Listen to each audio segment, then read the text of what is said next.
One last time हमने क्या देखा था कि मेटल और नॉन मेटल कैसे कंबाइन करते हैं, और उसके बाद हमने कुछ लेवल स्ट्रक्चर्स देखे थे। तो आज का जो टॉपिक रहेगा that is formation of ionic bond. Ionic bond की फॉर्मेशन कैसे होती है।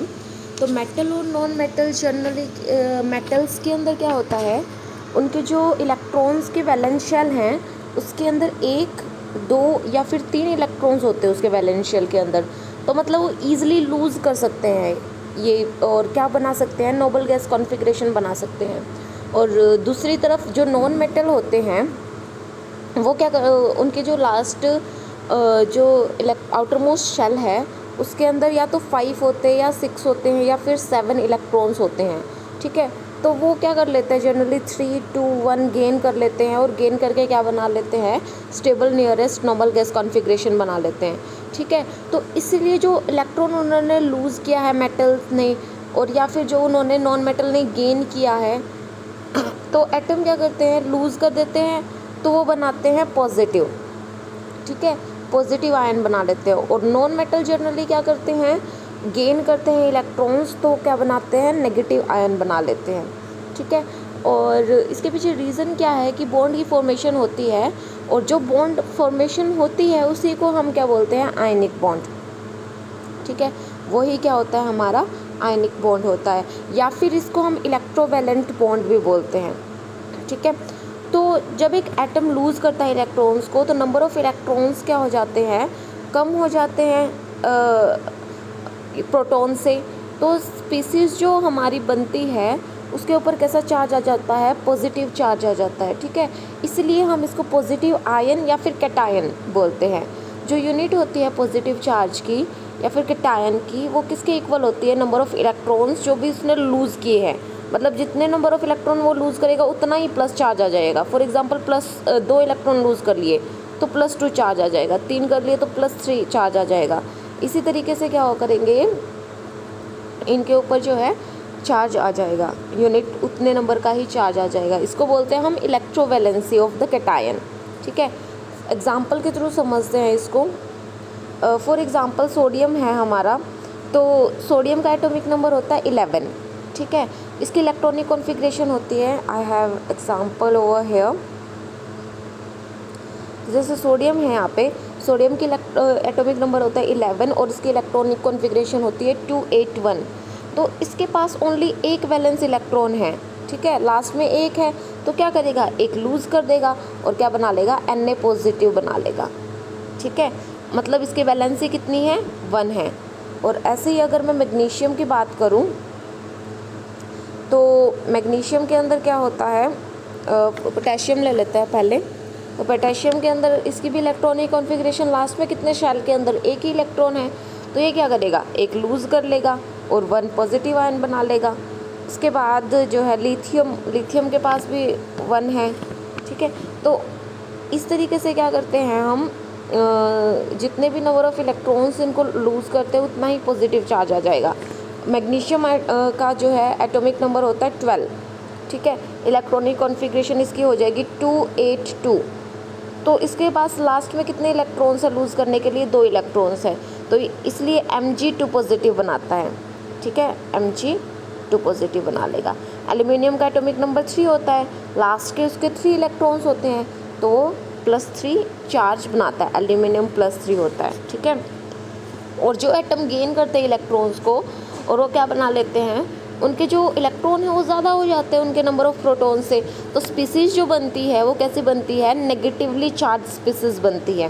ठीक है, उसको हम नेगेटिव आयन या फिर एनायन बोलते हैं, और यूनिट क्या हो जाएगी, number of electrons gain by atom and it's called its electrovalency. जैसे क्लोरीन का एग्जांपल अगर मैं लूँ, क्लोरीन का एटॉमिक नंबर होता है 17, इसके इलेक्ट्रॉनिक कॉन्फ़िगरेशन होती है 287। तो 7 है, उसको एक की ज़रूरत होती है, एक की ही ज़रूरत पड़ेगी 8 electrons stable double gas configuration बनाने के लिए, तो इसलिए क्या हो जाएगा, Cl नेगेटिव हो जाएगा ये। ठीक है, ऐसे ही ऑक्सीजन की बात करूँ, एटॉमिक नंबर 8, इलेक्ट्रॉनिक कॉन्फ़िगरेशन 26, 2 की ज़रूरत है इसको, तो इसलिए ऑक्सीजन 2 नेगेटिव होता है।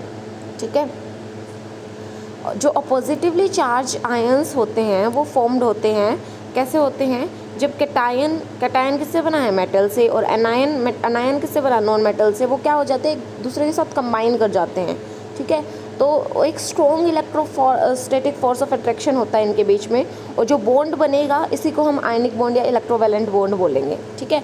जनरली क्या होता है? It is a chemical bond formed between two atoms bye a complete transfer of electron. पूरा ट्रांसफ़र करेंगे ये, एक एटम दूसरे एटम को अपना पूरा ऑक्टेट कंप्लीट करने के लिए कंप्लीट इलेक्ट्रॉन का ट्रांसफ़र कर देंगे। डुप्लेट के केस में ऐसा नहीं होगा, ठीक है, क्योंकि के शेल के अंदर 2 ही इलेक्ट्रॉन आ सकते हैं। तो इसलिए वो क्या करते हैं? Stable nearest noble gas configuration बना लेते हैं, जिसको हम आयनिक बॉन्ड या इलेक्ट्रोवैलेंट बॉन्ड बोलते हैं। और जो नंबर ऑफ़ इलेक्ट्रॉन लूज़ होंगे या फिर गेन होंगे एटम को, इसको बोलेंगे इलेक्ट्रोवैलेंसी। और जो कंपाउंड बनेगा उसको हम बोलेंगे आयनिक कंपाउंड या फिर इलेक्ट्रोवैलेंट कंपाउंड, ठीक है। एक एग्जांपल के थ्रू समझते हैं इसको। जैसे सोडियम क्लोराइड का ही ले लेते हैं यहाँ पे एग्जांपल। तो एटॉमिक नंबर सोडियम का कितना है? 11 है। Electronic configuration 281। तो इसके ओनली एक इलेक्ट्रॉन की ज़रूरत है इसको वैलेंशियल मतलब नियरेस्ट इलेक्ट्रॉनिक कॉन्फ़िगरेशन करने के लिए। अगर वो एक दे देगा तो 28 बन जाएगा, ठीक है, तो जो कि नियोन के इक्वल है, इसलिए वो क्या बनाएगा? Na पॉजिटिव बनाएगा, ठीक है। अब सोडियम ने क्या किया? एक इलेक्ट्रॉन दे दिया और Na पॉजिटिव बना लिया, ठीक है। उसके बाद क्लोरीन यहाँ पे क्या कर रहा है? क्लोरीन का एटॉमिक नंबर है 17। अब इसके पास जो है लास्ट में 7, आउटर मोस्ट के अंदर 7 है। अगर इसको एक इलेक्ट्रॉन कहीं से मिल जाए तो इसकी इलेक्ट्रॉनिक कॉन्फ़िगरेशन आर्गन के इक्वल हो जाएगी, ठीक है। तो ये क्या करेगा? एक इलेक्ट्रॉन ले लेगा, इसकी इलेक्ट्रॉनिक कॉन्फ़िगरेशन कंप्लीट हो जाएगी।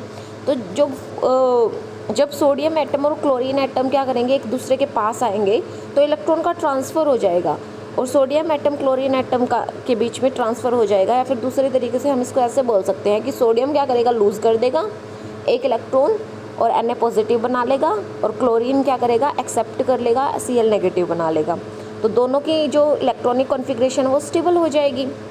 और अपोजिटली चार्ज आयंस हैं एक दूसरे के साथ टाइटली हेल्ड कर जाएंगे इलेक्ट्रोस्टैटिक फोर्स ऑफ अट्रैक्शन के थ्रू। तो ये बन जाएगा हमारा आयनिक कंपाउंड, ठीक है। और इसको हम लिखेंगे कैसे? इस तरीके से लिखेंगे कि इसको क्रॉस से हमने डिनोट कर दिया, इस तरीके से डिनोट कर दिया, और ये सोडियम क्लोराइड बना लेगा। सिंपली हम इसको NaCl ऐसे लिखते हैं, ठीक है। तो इसको अगर हमें कंप्लीट स्ट्रक्चर बताना है तो हम इस तरीके से दिखा सकते हैं इसका कंप्लीट स्ट्रक्चर, जहाँ पे हमारे एटम्स इन्वॉल्व होते हैं, ट्रांसफ़र इलेक्ट्रॉन हो रहा है हमारा। जैसे सोडियम है, यहाँ पे फर्स्ट सेल के अंदर 2 हैं, ठीक है, उसके बाद 8 है, उसके बाद 1 है, इसने कंप्लीट शेयर कर लिया इसको, ठीक है। ऐसे ही 17 इसके शो कर रखे हैं, तो इनके बीच में एक बॉन्ड की फॉर्मेशन हो सकती है। तो हम इस तरीके से भी दिखा सकते हैं। क्रिस्टल जो सोडियम कंटेन होता है उसके अंदर बहुत सारे मिलियंस ऑफ Na पॉजिटिव और Cl नेगेटिव आयंस होते हैं इक्वल नंबर के अंदर, इसलिए NaCl रिप्रेजेंट को हम सिंपली फार्मूले से रिप्रेजेंट करते हैं, ठीक है। जो एक्चुअल फार्मूला है ना उसके अंदर रिप्रेजेंट नहीं कर सकते हैं। सोडियम क्लोराइड ये एक मॉलिक्यूल नहीं है, क्योंकि इसके अंदर एक सिंगल स्पीसीज है, ठीक है, जैसे कि H2O, NH3। ये सोडियम क्लोराइड के अंदर आयंस है, ठीक है, ये आयनिक कंपाउंड है। और अगर हम इसको सिर्फ सोडियम क्लोराइड मॉलिक्यूल बोलते हैं तो वो बहुत गलत होता है। सोडियम क्लोराइड एक्चुअली क्या होता है? Na पॉजिटिव Cl नेगेटिव, लेकिन चार्ज जो होते हैं वो शो नहीं किए जाते, इसलिए हम सिंपल NaCl लिख देते हैं इसको, ठीक है। आयनिक कंपाउंड के अंदर क्या होता है? पहले पॉजिटिव आयन लिखते हैं हम, उसके बाद नेगेटिव आयन। अमोनिया कंपाउंड है, जैसे कि अमोनियम क्लोराइड है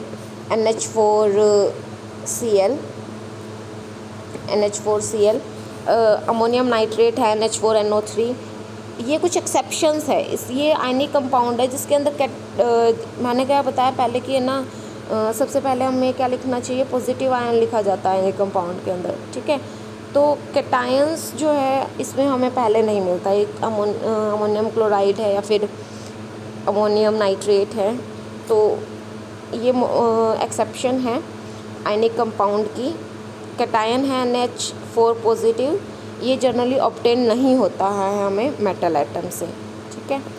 तो उसके अलावा एक और एग्जांपल ले लेते हैं हम यहाँ पे, जैसे कि पोटेशियम क्लोराइड का अगर एग्जांपल लेते हैं, एटॉमिक नंबर होता है 19, क्लोरीन का atomic number electronic configuration 2881 lose कर देगा वैलेंस शेल से और के पॉजिटिव बना लेगा, nearest noble gas configuration argon की बना लेगा, और क्लोरीन एटॉमिक नंबर 17 287 एक ले लेगा और इन दोनों के बीच में बॉन्ड की फॉर्मेशन हो जाएगी। ठीक है, ऐसे ही लिथियम फ्लोराइड का एग्जांपल ले सकते हैं हम। यहाँ पे जो है इसको कैसे रिप्रेजेंट कर सकते हैं, एटॉमिक नंबर लिथियम का 3, इलेक्ट्रॉनिक कॉन्फ़िगरेशन ये है, और फ्लोरीन का 9, इलेक्ट्रॉनिक कॉन्फ़िगरेशन इस तरीके से लिख सकते हैं। 1 इलेक्ट्रॉन गेन कर रहा है वैलेंस शेल से, नोबल गैस बना रहा है नियॉन के जैसे, और फ्लोराइड क्या कर रहा है, एक नेगेटिव आयन लेके अपना कंप्लीट इलेक्ट्रॉनिक कॉन्फ़िगरेशन कर रहा है नोबल गैस के अकॉर्डिंग। ठीक है, तो क्या करेगा, इसकी फॉर्मेशन इस तरीके से हो सकती है। ठीक है, मैग्नीशियम क्लोराइड का एग्जांपल अगर हम लें तो मैग्नीशियम का atomic number 12, electronic configuration 282, chlorine का अगेन वही, तो ये 2 इलेक्ट्रॉन लूज़ करेगा यहाँ से। ठीक है, 2 इलेक्ट्रॉन लूज़ करेगा बैलेंस शेल के और nearest noble gas configuration neon की बना लेगा, Mg2 पॉजिटिव बनाएगा। ठीक है, एटॉमिक और क्लोरीन अगेन Cl नेगेटिव, इसको तो एक ही इलेक्ट्रॉन की ज़रूरत है तो ये 1 इलेक्ट्रॉन लेगा। तो अब जो है ये थोड़ा सा अलग है, उसमें 1 की ज़रूरत थी, इसमें 2 की ज़रूरत है, तो इसने गेन किया 1 ही इलेक्ट्रॉन। ठीक है, क्लोरीन ने 1 ही इलेक्ट्रॉन गेन करके नोबल गैस बना ली। ठीक है, और मैग्नीशियम ने 2 इलेक्ट्रॉन लूज़ किए हैं, तो अब क्या करेगा, उसको अपनी वैलेंसी तो कंप्लीट करनी पड़ेगी, तो उसको 2 इलेक्ट्रॉन लेने पड़ेंगे, और क्लोरीन को 1 ही इलेक्ट्रॉन की ज़रूरत है, तो यहाँ पे क्या हो गए, 2 इलेक्ट्रॉन मैग्नीशियम के होंगे और 1 इलेक्ट्रॉन क्लोरीन का होगा, इसलिए MgCl2 बनाएगा ये। ठीक है, इसलिए क्या बनाएगा, MgCl2। आगे बात समझ में, तो आज के लिए इतना ही, थैंक यू।